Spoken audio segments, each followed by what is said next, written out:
మన సబ్స్క్రైబర్లోని చాలా మంది తోటకూర కూటు చేయమని చెప్పి అడిగారు, రెసిపీ అడిగారు. అందుకని చేస్తున్నాను తోటకూర కూటు. మరి రెసిపీ ఎలా చేయాలో చూద్దామా? వచ్చేయండి. చూడండి, నేను ఇక్కడ 2 కట్టలు తోటకూర శుభ్రంగా తరిగేసి కడిగి పెట్టుకున్నాను. అలాగే ఒక చిన్న టీ గ్లాస్ తోటి కందిపప్పు వేసుకున్నాను కుక్కర్లోని. ఇది కందిపప్పు శుభ్రం కడిగేసి తోటకూర వేసేసి కుక్కర్ పెట్టుకుందాం. చూడండి, కందిపప్పు కడిగేసి తోటకూర వేసేసి పొయ్యి మీద పెట్టేశాను. ఇప్పుడు మనం స్టవ్ ఆన్ చేసుకుందాం.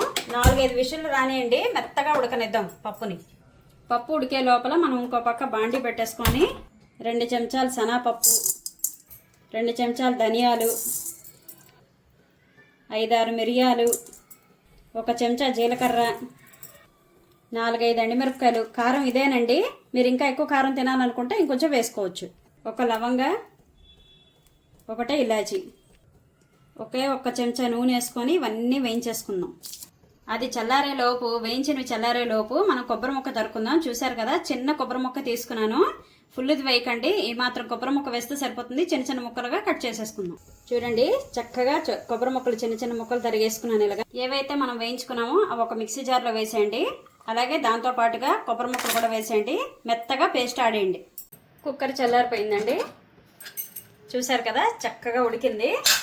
ఇప్పుడు మనం గరిటతో ఒకసారి ఇలా నెరిపేసుకుందాం. ఏదైతే పేస్ట్ ఆడించుకున్నామో ఆ పేస్ట్ అంతా ఇందులో వేసేయండి. ఇప్పుడు ఒకసారి శుభ్రంగా గరిట పెట్టి కలిపేసుకోండి. ఒక ఉడుకు రానిద్దాం. ఉడుకు వచ్చే లోపల మనం దీనికి పోపు పెట్టుకుందాం. 2 చెంచాలు ఆయిల్ వేసుకోండి.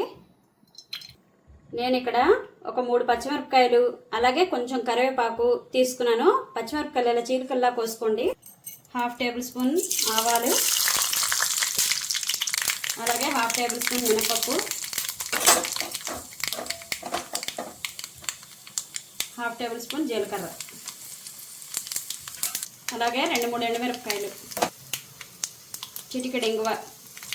ఇప్పుడు కరివేపాకు, పచ్చిమిరపకాయలు వేసేసుకోండి. పోపు వేగిపోయిందండి. స్టవ్ ఆఫ్ చేసేసుకుందాం. చేసుకొని పప్పులో వేసేసుకుందాం.